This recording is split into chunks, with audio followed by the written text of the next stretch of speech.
ለኢትዮጵያ የሙዚቃ ኢንዱስትሪ እድገት ትልቅ አስተዋጽኦ አበርክቷል። በሙዚቃው ዘርፍም ለትውልድ የሚተርፍ በርካታ ስራዎችን ከሰሩ ባለሙያዎች ከቀዳሚዎቹ የሚመደብ ዝናንም ያተረፈ ነው። እንግዲህ ለሁለት አስርት ዓመታት የኢትዮጵያ ሙዚቃ ሁለንተና የነበረው ህይወቱን በሙሉ ለሙዚቃ በመስጠት ሙዚቃን ያናኘው ተወዳጁ ሙዚቀኛ ገጣሚና አቀናባሪ ኤልያስ መልካ በአዲስ አበባ ሰባተኛ እየተባለ በሚጠራው አካባቢ ከአባቱ ካቶ መልካ ገረሱ ከእናቱ ከወይዘሮ አጸደ ፈለቀ በ1970 ዓመተ ምህረት ነበር የተወለደው። የህይወት ጥሪ ሙዚቃ እንደሆነ ይታወቀለት ገና በልጅነቱ ነበር። በልጅነት ጨዋታዎቹ ሁሉ ሙዚቃዎች ወደሚያደሉበት ክንውኖች ያዘነብል እንደነበር የህይወት ታሪኩ ያስረዳል። የልጅነት የሙዚቃ ፍላጎቱ የህይወት ጥሪው መስመር እንዲይዝ ወላጆቹ አባል የሆኑበት የገነት ቤተክርስቲያን የህብረ ዝማሬ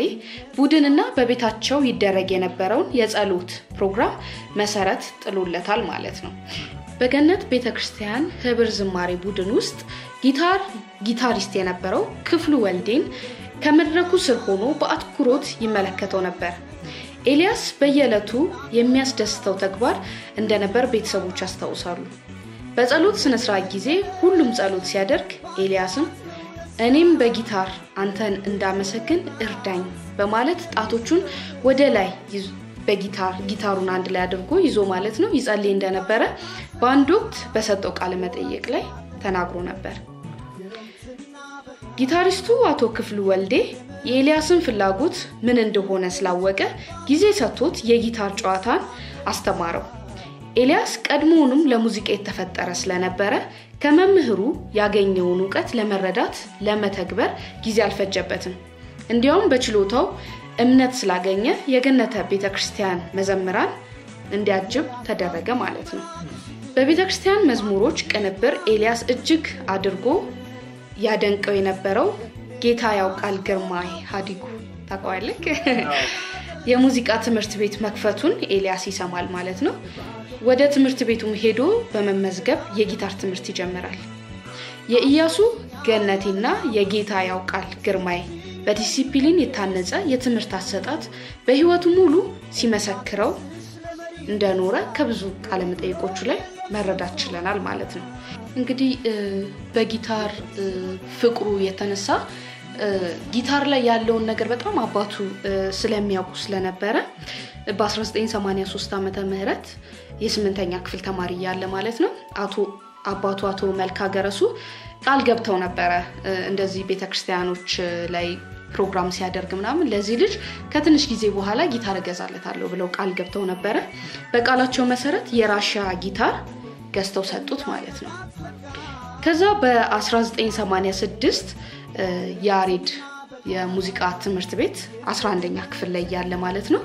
ያሬድ የሙዚቃ ትምህርት ቤት ለመመዝገብ ይሄዳል ወይም ደግሞ ማስታወቂያ አውጥቶ ነበር ያሬድ ሙዚቃ ትምህርት ቤት። እዛ ሊመዘገብ ሲሄድ ከ500 በላይ የሚሆኑ ሰዎች ተሰብስበው ያያልና ይሄ ሁሉ ሰው እንግዲህ እዚህ ለመመዝገብ ነው ምናምን የሚል ነገር ይጠይቃል። እዛም የተሰበሰቡት አው እዚህኛም ለመፈተን ነው ምናምን ይላሉ። ግን እንግዲህ ኤልያስ ጥበብ ጠርታውም ስለነበረ በዛ ላይ ደግሞ ቤተክርስቲያን ውስጥ የሚተወሰኑ ነገሮችን ይሰራ ያገለግል ስለነበረ ለማለፍ አልተቸገረም ማለት ነው። የያሬድ ሙዚቃ ትምህርት ቤት ተማሪዎችን ወደ ትምህርት ቤቱ በመሄድ የነበረውን የመግቢያ ፈተና በጥሩ ውጤት ማለፍ ችሏል። ኦኬ ኦሬዲ መቻል ነበረብሽ የተወሰነ ትንሽ ነገር ማወቅ ነበረብክ ማለት ነው። ከዛም በፍጹም ትጋት የሙዚቃ ትምህርቱን በመከታተል በትምህርት ቤቱ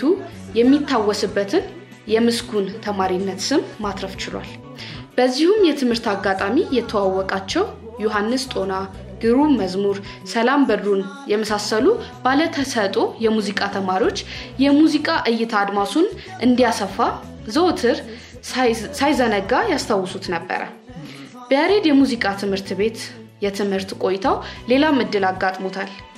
የቤተክርስቲያን የሙዚቃ ባንድ ጋር የነበረው ልምድ በተለይ የመጀመሪያ ጊዜ በኮርኮድ ክለብ የምሽት ሙዚቃ የጀመረበት መዲና ባንድ መቀላቀል ችሏል ማለት ነው። ከመንፈሳዊው ወጥቶ ወደ ሙዚቃው እየመጣ ሄደ ማለት ነው። እንደውም መጽሐፉ ላይ የኤልያስ መልካ የከተማው መናኝ የሚለው መጽሐፍ ላይ የጠፋችው እርግብ የሚል ገጽ 20 ላይ ስለ እንዴት ከቤተክርስቲያን እንደጠፋ የሚገልጽበት አለ። አንዲት እርግብ ነበረችውና ሁሌ ይመግባታል፣ ሁሌ አብራው ነው ያለችው ምናምንና ክንፍ ገና አላወጣችም ጫጩት የምትላት አይነት ነገር ነበረችና ክንፍ ስታወጣ እንግዲህ መጽሐፉን እቺን ፓርት ጠቅለል አድርጌ ሳነሳት ነውና እቺ እርግብ ክንፍ ስታወጣ በራ ትሄዳለች ማለት ነው። እንግዲህ ኤልያስ ቢጠብቅ ተመልሳ አልመጣችም። ወደ አሳዳጊዋ አልመጣችም። ስለዚህ በዛው ጠፍታ ቀረች። እንግዲህ ኤልያስም በቤተክርስቲያን ውስጥ ነው እንግዲህ እድገቱ ይሄ የጊታር ልምዱም የመጣውና ከዛ በኋላ ግን ወደ ምሽት ክለቦች ከገባ በኋላ ጠፍቶ ቀረ። ከቤተክርስቲያን ማለት በአገልግሎቱ ጠፍቶ ቀረ። ግን በነገራችን ላይ ይሄ ነገር ከመሆኑ በፊት ብዙ የቤተክርስቲያን መዝሙሮችን ሰርቷል።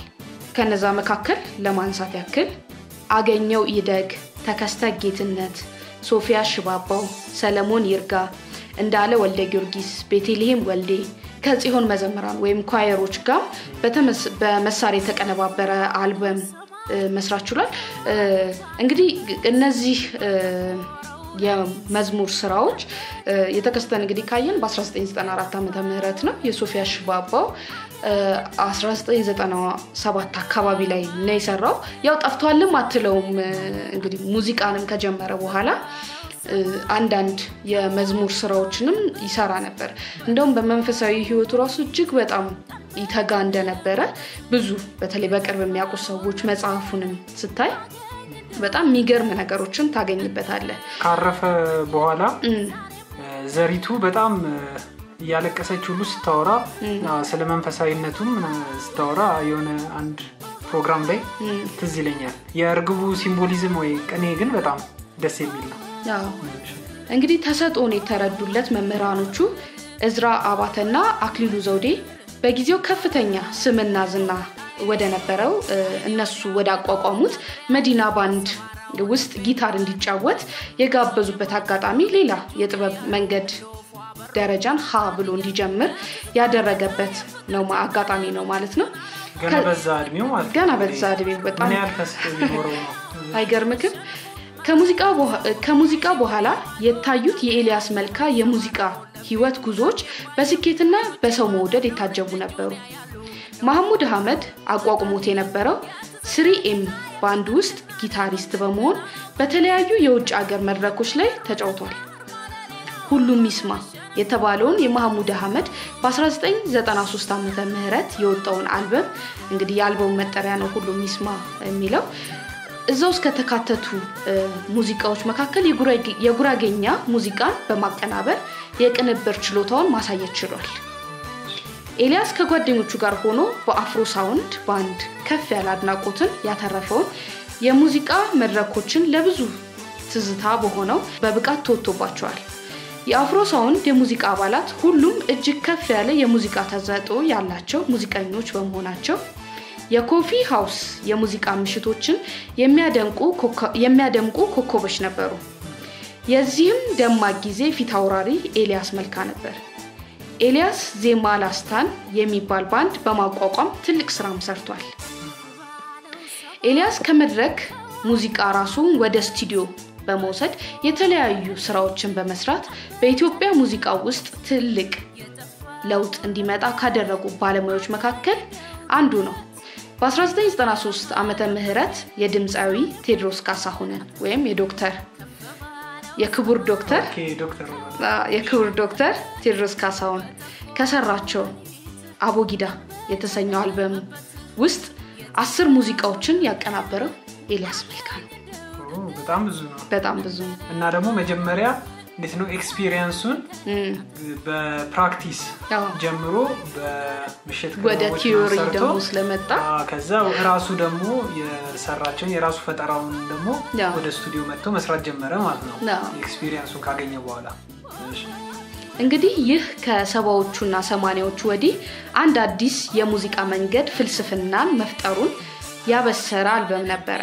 ከአሜሪካ በአበጋዝ ክብረወርቅ ሺዮታና በሄኖክ ተመስገን እንዲሁም በወቅቱ በገናና ስሙ ይታወቅ የነበረው እንግዲህ ባሳልፍነው ሳምንት ማንስተነዋል ከሙልጌታ አባተ በሙዚቃው የተለየ አስተሳሰብ ያለው አንድ የ23 አመት መምጣቱን ማመን ለብዙ የሙዚቃ ባለሙያዎች እንግዲህ ሙዚቃ አፍቃሪም ለሆኑ ሰዎች ቀላል አልነበረም ይህ የ23 አመት ታዳጊ ይህን ያክል ይሰራል ተብሎ በጣም ልዩ ተሰጥኦ ነበር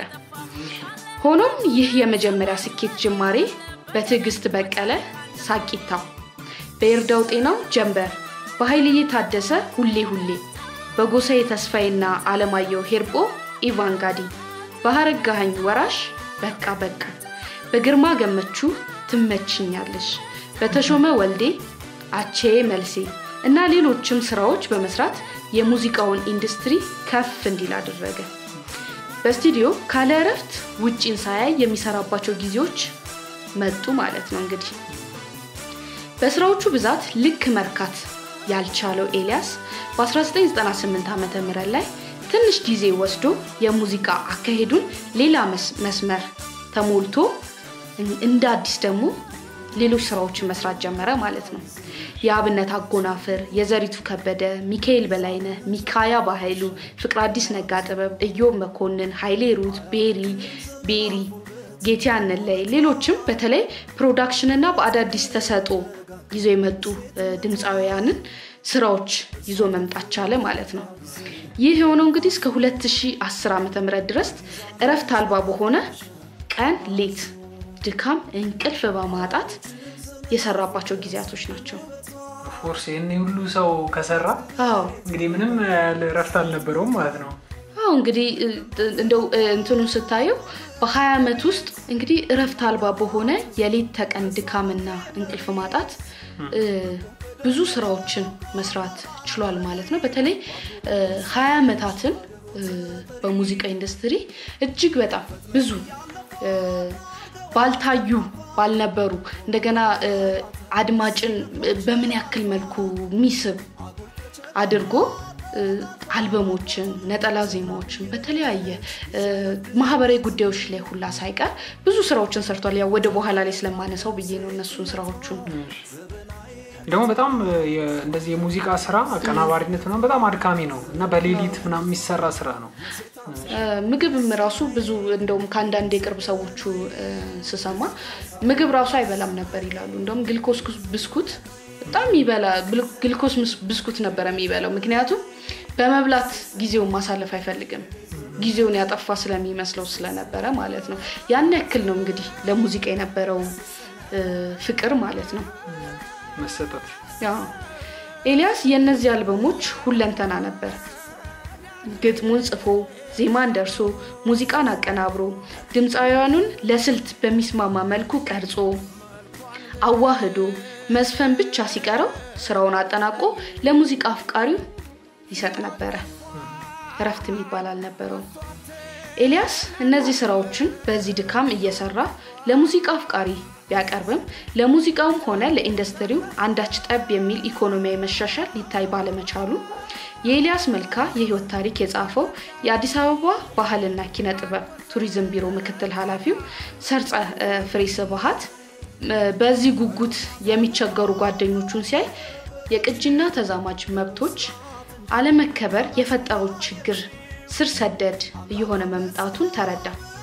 መላ ሊሆን የሚችለው ትልቅ ሐሳብ በማምጣት የሥራ ባልደረቦቹን በማስተባበር ዘመናዊ የሙዚቃ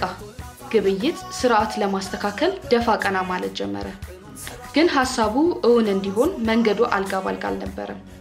በ2009 ዓመተ ምህረት ኤልያስ መልካ ለብዙሃን ጥቅም ሊውል የሚችል ይህ ዘመናዊ የግብይት ስርዓት ለመዘርጋት የሙዚቃ ቅጂና ተዛማጅ መብቶች የጋራ አስተዳደር እንዲቋቋም እንደሚገባ በማመን ከተለያዩ መንግስታዊ አካላት ጋር እልህ አስጨራሽ ትግል አደረገ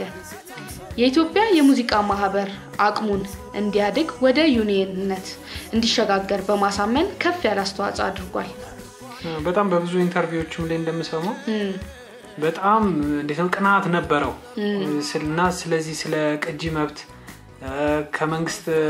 አካላቶች ጋር ራሱ በጣም ይከራከር ነበር እና ኢቭን ቅጂ ራሱ ኮፒ የተደረገ ራሱ ሳይሆን የሚሸጠው ኦሪጂናሉን የሚሸጡ ሰዎች ራሱ ገንዘብ ለራሳቸው እየወሰዱ እንዴት አርቲስቱን ይጎዱ እንደነበረ በጣም ብዙ ኮሜንቶች ይሰጥ ነበር እንግዲህ ጥቅምት 29 ቀን 2009 ዓመተ ምህረት ይፋ የሆነ አውታር መተግበሪያ ብዙ ጥቅሞች ከማስገኘቱ አኳያ ለሙዚቀኞች ለአቀናባሪዎችና የግጥምና ዜማ ደራሲያን ከቅጂ አደጋ ይታደጋል ተብሎ ታምኖም ነበር መተግበሪያው አሁን በብዛት የሚተዋወቀው ማለት ነው ሰው ይተቀሙ ለብዙ የሙዚቃ ባለሙያዎች ተስፋ ይሰጠ እንደነበር የሚታወስ ነው በተለይ ደግሞ በአሁኑ ወቅት በስፋት ከተለመዱት ይሄ ቴክኖሎጂ ውጤቶች ጋር ተመሳሳይነት ስላለው በኢንዱስትሪው ላይ የጎላ ተጽዕኖ እንደሚኖረው ተጠብቆ ነበር መተግበሪያው አንድ አልበም በ15 ብር ነጠላ ዜማ ከሆነ ደግሞ በ4 ብር ከ50 ሳንቲም እንዲሸጥ ተደርጎ ነበር የተሰራው በጣም ፌር ርካሽም ነበር ቆንጆም ነው በአንድሮይድ ስልኮች ላይ የሚሰራው አውታር ከስልክ ቀሪ ሂሳብ ላይ የሚቆርጥ የክፍያ ስርዓትም ተበጅቶለታል በአውታር መተግበሪያ ውስጥ ገብተው ሙዚቃን ከሸመቱ በቀጥታ ተጠቃሚ የሚሆኑት ድምጻውያን አቀናባሪያን የግጥምና ዜማ ደራሲያን ሳውንድ ሪከርድ ፕሮዲዩሰሮቹ ናቸው በአጠቃላይ 5 አካላት የሚያገኙት ገቢ እኩል ይከፋፈላል ማለት ነው ለአምስቱ አካላት ታንተሩ ስለዚህ ከአንድ ሲንግል ኦልሞስት ወደ 1 ብር ያገኛሉ ማለት ነው 4 ብር ከ50 ከሆነ 5 የተለያየ ዲፓርትመንት አንድ ብር ቢያንስ አንድ ብር ያገኛሉ ማለት ነው ሙዚቃን ለማድመጥ ከሲዲ ማጫወቻ ጋር መታገል የቀረፈው የአውታር መተግበሪያ ከዚህ ቀደም በሙዚቃው ኢንዱስትሪ ውስጥ የነበረውን ዙሪያ ጥምጥም የመገበያያ ስርዓት በዚህ መልኩ በቀልጣፋ አሰራር የሚቀያየር በመሆኑ ተነግሮለታል በሰዓቱ ማለት ነው ከአውታር መስራቾቹ አንዱ የሆነው ኤልያስ መልካ ናሴ 2011 ዓመተ ምህረት መገባደጃ ላይ ከሪፖርተር ጋር በነበረው ቆይታ መተግበሪያው እንደታሰበው ቀላል ባለመሆኑ በአግባቡ ተግባራዊ ማድረግ አለመቻሉን ቀስ በቀስ ወደ እንግዲህ ለማስተካከልና ወደ ሰዎችም ቅርብ እንዲሆን ለማድረግ ጥረት እንደሚደረግ ገልጾ ነበር አውታር እየተንገዳገደ ይነሳል የሚል ተስፋ ነበረው ኤልያስ በዚህ መተግበሪያ እስካሁን በሺዎች የሚቆጠሩ ደንበኞችን ማፍራት መቻሉን አስታውሶ ነበር ኤልያስ የሙዚቃ ፕሮዳክሽን ቅንብር ግጥም ዜማ የሚደርስበትና የሚያዘጋጅበት ጊዜውን ሰጥቶ የጥረቱን ውጤት የሆነውን አውታር የሙዚቃ መተግበሪያን ስልት ካስተዋወቀ በኋላ ከወራት በኋላ የጤንነቱ ሁኔታ በጠንካራ ስብዕናው ልክ የሚቋቋሙ አልሆነለትም በአገር ውስጥና በውጭ እንግዲህ ህክምና በማድረግ ህክምናውን ተስፋ ተሰጥቶት ነበር በህክምናው እጅ ሳይሰጥ እስከ መስከረም 23 ቀን 2012 ዓመተ ምህረት ቤቱን ስቱዲዮ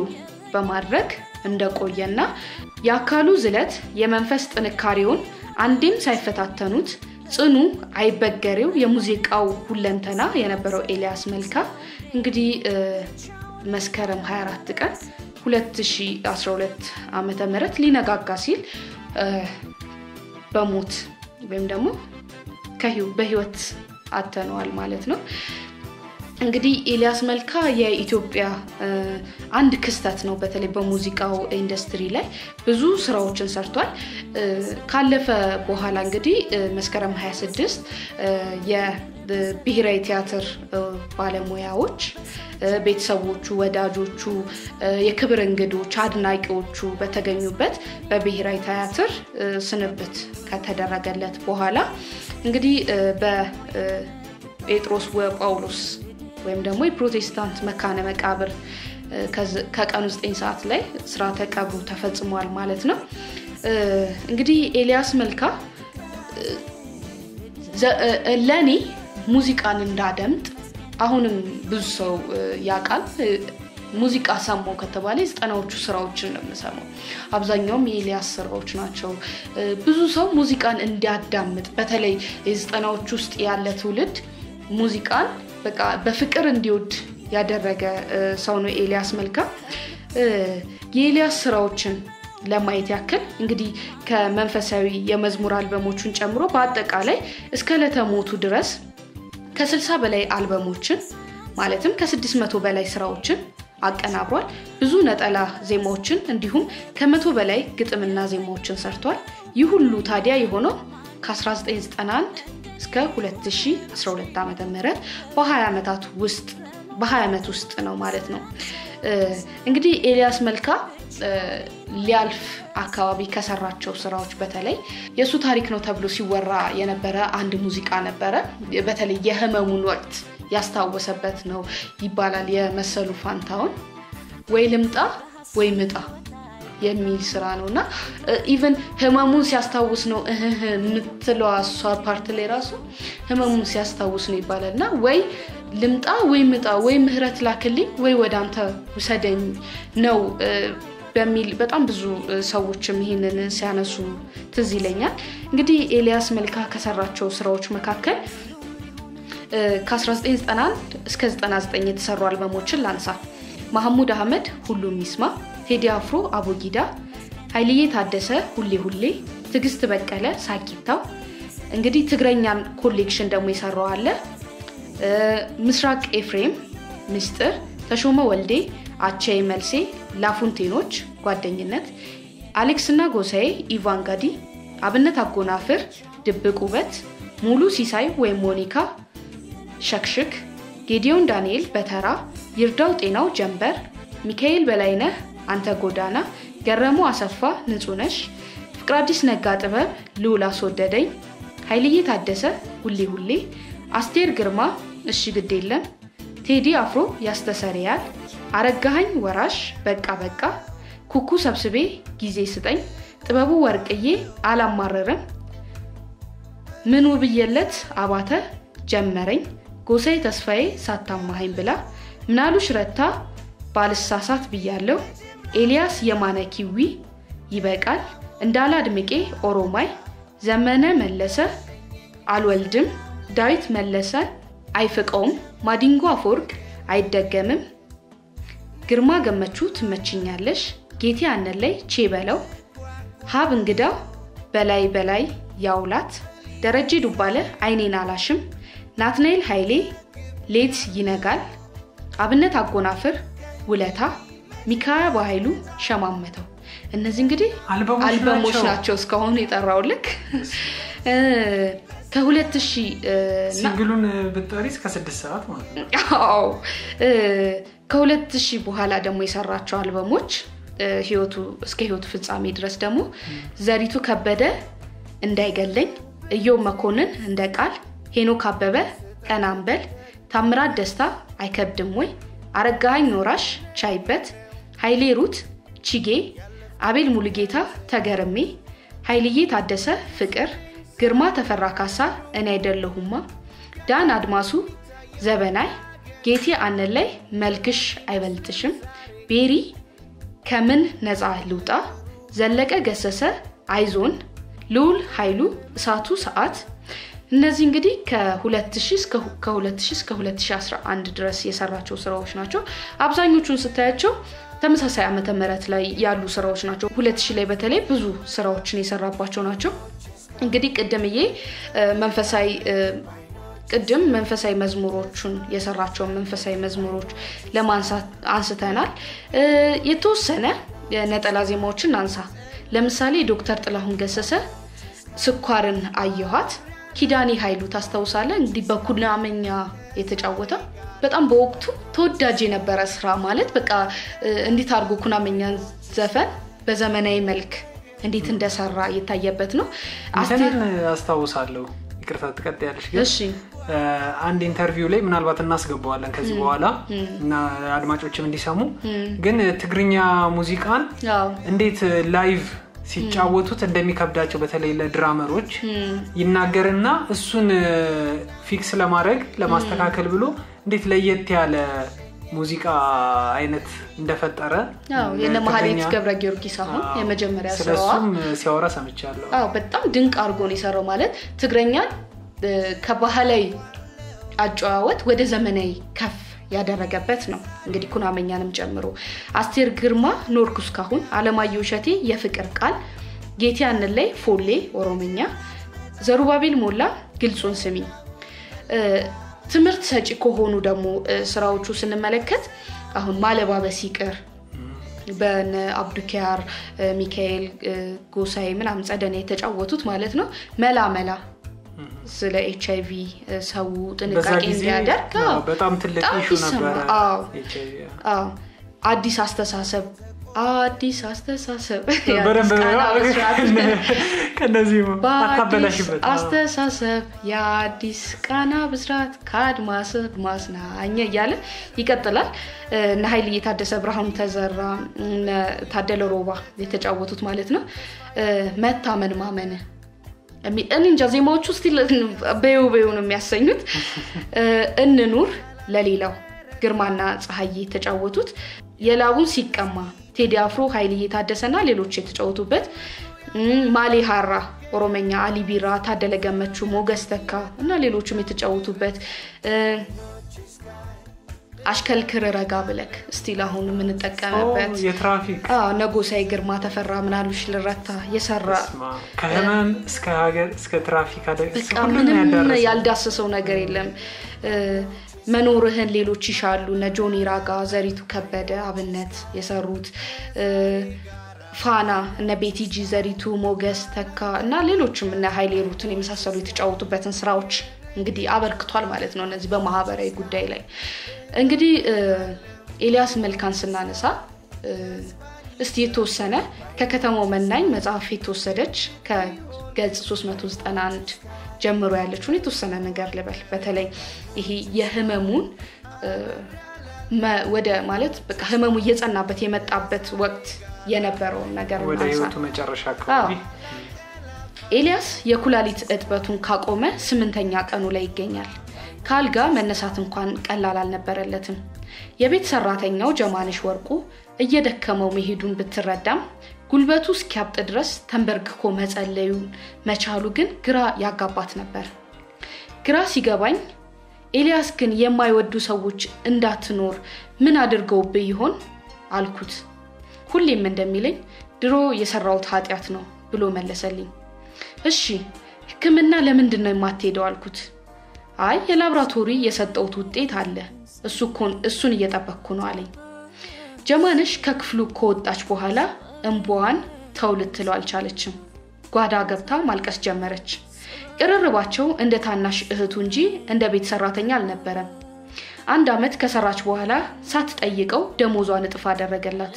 የወር ደሞዝሽ መነካት የለበትም እያለ ቤተሰቦቿን ጥያቄ ስትሄድ ወጪዋን የሚሸፍንላት እሱ ነበር ሁሉም ሰው እኩል ማየቱ ይደንቀኛል ትላለች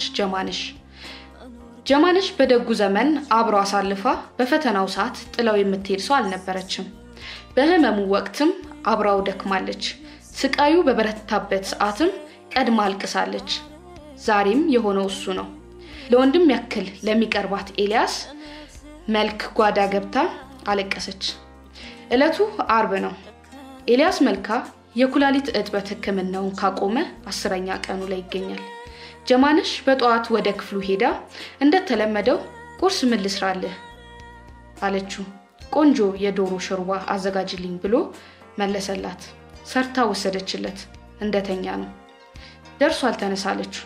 እሺ በላለው አላት ከ30 ደቂቃ በኋላ ሳህኑን ለሞሰር ስትመለስ ካልጋው አልወረደም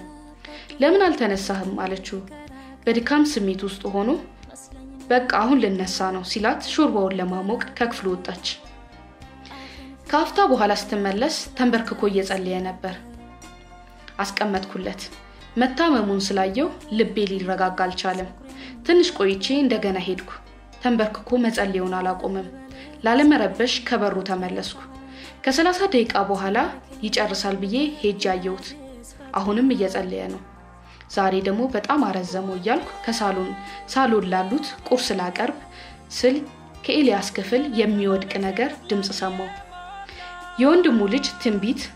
ቀድሞኝ እየሮጠ ወጣ እኔም ተከትየው ደረስኩ ኤልያስ በተንበረከከበት ስፍራ ላይ ወደ አንድ አቅጣጫ ወድቋል ለሁለት አንስተን አልጋ ላይ አስተኛ ነው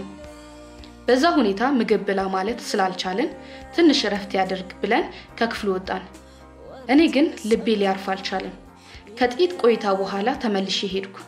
ኤልያስ እንቅልፍ ወስዶታል ፊቱ ሙሉ ለሙሉ ተቀይሯል በጤንነቱ ጊዜ የነበረው መልኩ ተመልሷል ቀይ ሆኖ ታየኝ ደነገጥኩ በስማም ወልድ ብያማተብኩ ኤልያስ እያልኩ ተጣራው ብንን ብሎ ፊቱን እየተራረገ ቆንጆ ህልም ላይ እያለሁኝ ነበር አቋረጥሽኝ አለኝ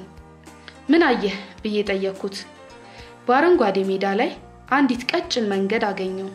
በእሷም የሆነ በጣም የሚያምር ቦታ ደርሼ መጣው ሲል መለሰልኝ እኮ አሁን ቁርስ ብላ ስለው እንዴ በላው አይደል እንዴ አለኝ የሚያወራው ትክክል እንዳልሆነ ሲገባኝ ሳሎን ሄጄ ወንድሙና አቤኔዘር ነገርኩት ኃይሌ ሩትስ ጋር ይደዋል ተባለ እሱ ደግሞ አስራት ጋር ደውሎ ስለነበረ ተከታትለው ወደ ቤት ደረሱ አስራት ኤልያስን እንዳየው ጊዜ ማጥፋት አልፈለገም ካልጋ ላይ አንስቶ ወደ መኪናው ሮጠ የእሬቻ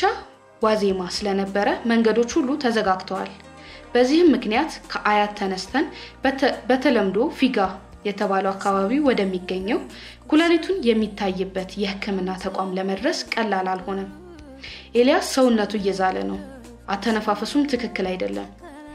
ቦታው ስንደርስ ሐኪሞቹ ተሯሯጡ ወደ ኩላሊት እጥበት ክፍል አስገቡት ይሁን እንጂ ሕክምናውን ለማድረግ የሚረዳው እጁ ላይ ተደርጎለት የነበረው ካቲተር ተበላሽቷል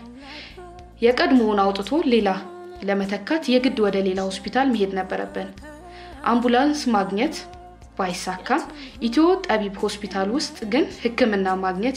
ይቻላል ተባለ አስራት ሃዛርድ ያበራ ወደዛው ከነፈ እያለ ይቀጥላል እንግዲህ መጽሐፉ ሙሉ በተለይ መጨረሻውን ላለመጨረስ አማን ተከዛል ተመለስና እያለ ይቀጥላል መጽሐፉ ማለት ነው ጠመንጃና ሙዚቃ የሚል መጽሐፍ ደርሷል ይህ ደራሲ የከተማው መናኝ ብሎ ደግሞ የኤልያስ መልካን ህይወት ከጅምሩ ጀምሮ ከኤልያስ ውልደት ጀምሮ እስካለፈበት ድረስ የጻፈለን እንግዲህ ደራሲና ጋዜጠኛ ይነገር ጌታቸው ነው አይ እሺ እኔንም ቮት ልታስደርጊ ነው መሰለኝ መጽሐፍና ነው ይሻላል መሰለኝ እሺ አዎ በጣም በቃ ማለት እውነት ለመናገር በተለይ የሆነ ሰዓት ላይ መጽሐፉን ያነበብኩኝ አንዳንዴ በጣም የምትወዳቸው ሰዎች ሲሆኑ እኔ እስካሁን ራሱ ያላመንኩት ነገር ቢኖር የሱን ህልፈት ነውና የቱስ ማለት እንጃ እኔ እንደዚህ አይነት ነገሮች በተለይ መጽሐፎች ከዚህም ቀደም ብየዋለሁ ቶሎ እንባ ያመጡብኛል በተለይ እንደዚህ ህይወት ታሪኮች ሲሆኑ ቻሌንጆቻቸውን መቋቋም አልችልምና የሆነ ነገር ስብር ያረጋኛል በተለይ ኤልያስ ደግሞ ገና ወጣት ነው በጣም ልጅ ነው ብዙ መስራት የሚችል ታዳጊ ነበረ እንግዲህ 47 አመት ማለት ብዙ መስራት የሚችልበት አቅም ነው እንደዛ እኮ ነው የሚባለው ፈረንጅ ዘ ጉድ ዳይ ያንግ ይላሉ ጥሩ ሰዎች ሁሌ በጊዜ ነው የሚሞቱት ይባላል ብዙ ጊዜ የአንዳንድ ጊዜ በተለይ አሁን በሙዚቃው ስናነሳ እንደዚህ ተሰጥተውን ድንገት የምናጣቸው ሰዎች በስራቸው መልካም የነበሩ ኤልያስ ደግ እንደነበረ በጣም ብዙዎች ሲያወሩለት ሰማለው ከኤልያስ ጋር ስታነሳው እንደዚህ ደግነትን ስታነሳ ኬኔዲ መንገሻ እንደዚህ በልጅነቱ ያጣ ነው ኬኔዲ መንገሻ ማንሳት እንችላለን ኢቭን እንኳን የሚቀረጽበትን ኮት እንኳን ሳይቀር አንድ ኢንተርቪው ላይ ስሰማ አውልቆ ለጎዳና ተዳዳሪዎች ሰጥቶ ገብቶ ቀረጻው ኮራፕት ነገር አደረገና በድጋሚ ሊቀረጽ ሲል ኮቱ ማገኘት አልተቻለም ያው በቀረጻ ደግሞ እንትን የሚባል ነገር አለ አይደለ ይሄ ኮንቲኒቲ ስለዚህ እንደገና ሌላ ቀይ ኮት ተፈልጎ ምናምን ማለት ምን ያክል መልካምነታቸውን ይሄ አንዳንድ ጊዜ ባባባል እንደው ጥሩ ሳይበረክትም ይባላልና ኤልያስ በህልሙ ወይም ደግሞ ሊሞት አካባቢ ይሄ አንዳንድ ቅዠት ይባላል አሁን እንደው ህልሙን ስትፈታው ለምለም ሳር ነው የታየው ለምለም ነገር ነው የታየው ቀጭን መንገድ ነው የታየው እግዚአብሔር አምላክ ፈልጎት ነው በቃ እግዚአብሔር አምላክ ይወሰደው ይሄ ሰው እንግዲህ ከልጅነቱ ጀምሮ ወደ ሙዚቃው መጣለው ብሎ አላሰበም በጊታር አንተን ማመሰግንበት እድሜ ስጠኝ አንተን ማመሰግንበት እድል ስጠኝ ነበር ፈጣሪ መጀመሪያም ሲጸልይ ነበረው እንደገና ሰዎች ላይ ከሌ እንዲያርጎ ነው ከሌ እንደዚህ ፈጥሮኝ ነው ምናምን ብሎ እንኳን ጥቆማ አይሰጥ እንደው ምን አርገው ብክ ነው እንኳን ስትለው የሰራው ኃጢያት ነው በቃ በጣም ይሆነ አለ አይደል ልብክን እንዴት እንደሚነካው እንግዲህ ኤልያስ መልካ ይሄ ነበረ ዛሬ የሱን ስራዎች ያነሳን ነው ቆይታ የምናደርገው እንግዲህ ባለፈው ሳምንት መስከረም 27 አድናቂዎቹና የኤልያስ መልካ እንግዲህ ማህበር ያቋቋሙ ልጆች ነበሩ ዝክረ ኤልያስ መልካ ያሉ በየአመቱ ፕሮግራሞች ያዘጋጃሉ እንግዲህ ሁርለትም ፒያሳ 7 ደረጃ አካባቢ በሚገኘው ተስፋ አዲስ የካንሰር ህሙማን ህፃናት ማገገሚያ ማዕከል ተገኝተው እንግዲህ እዛ ቦታ ላይ የጋበዟቸው እንግዳዎች ለዛ ላሉት ሰዎች የተለያዩ ድጋፎችን አልባሳትን የገንዘብ ድጋፎችን ምናምን እንዲያደርጉ ጥሪ አድርገው ነበር እነዚህ ሰዎች ባሉት መሰረት እንግዲህ እዛ ተገኝተው ኤልያስ መልካን ሲዘክሩ ውለዋል ማለት ነው እንግዲህ ከዛ ቀደም አድርጎ እንግዲህ ባረፈበት መስከረም 24 እንግዲህ ከጧቱ 4 ሰዓት ጀምሮ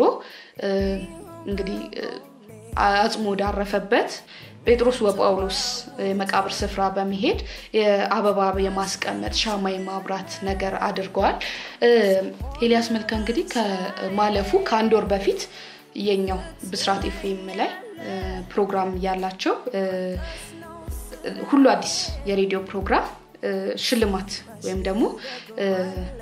እውቅና ሰጥቶት ነበር ሽልማት አበርክቶለት ነበር ለኤልያስ ማለት ነው እንደገና ፋና ብሮድካስቲንግ ኮርፖሬት በኢትዮጵያ ውስጥ ላበረከተው የጥበብ ስራ ሽልማት አበርክቶለት ነበር ከዛም በፊት እንግዲህ 2000 ዓመተ ምህረት ላይ ይሄ በ2000ዎቹ ወይም ደግሞ በሚሊኒየም ማግስት ጄኔቫ የሚገኘው የዓለም አቀፍ የአይምሮ ንብረት ጽፈት ቤት ከኢትዮጵያ አቻው ጋር በመተባበር የአመቱ ልዩ ተሸላሚ ነበር በፕሬዝዳንት ግርማ ወልደ ጊዮርጊስ ነው እንግዲህ ሽልማቱ የተበረከተለት ማለት ነው ግን ብዙ እንዲወራለት አይፈልግም ነበር ኤልያስ ለሽልማቱ ማለት ነው እንደገና በትግራይ ያው ትግራይ የትግረኛ ሙዚቃን አንድ ደረጃ ከፍ አድርጓል ብለናልኛም ቀደምዬ በትግራይ ኪነ ጥበብ ባለሙያዎች ዘንድም ልዩ ተሸላሚ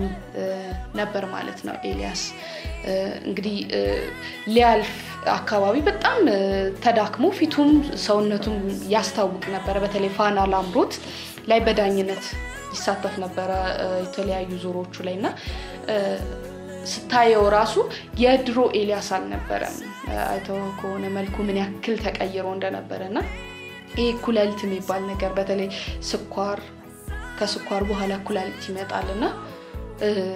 ይመስለኛል በጣም ስራው ላይ ትኩረት ስለሚያደርግ አንዳንድ ሰዎችም ሲያነሱ እንደሰማሁት ምግብ ካለ መብላቱ የተነሳ ይሄ ቅድም እንዳልኩት እነዚህ ግልኮስ ብስኩት አይነት ነገር ይመገብ ስለነበረ የስኳር በሽታ መጣ ያ የስኳር በሽታ ደግሞ አድጎ ኩላሊቱን እንግዲህ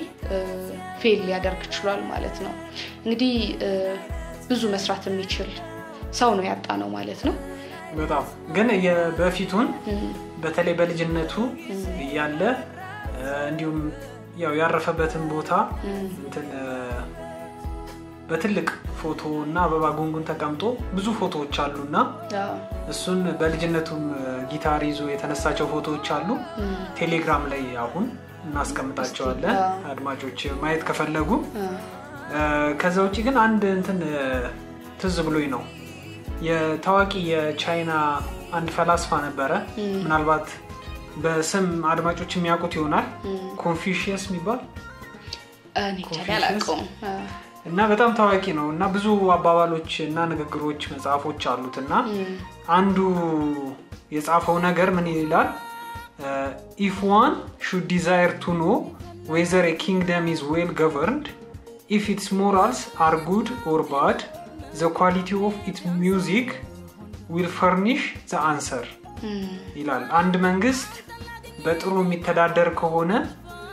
ወይ ደግሞ ሞራሎቹ ጥሩ ይሁኑ መጥፎ ያ ኳሊቲው የሚመዘነውና እንዴት ነው እንደመስታውት መልሶ የሚያሳየው ሙዚቃው ነው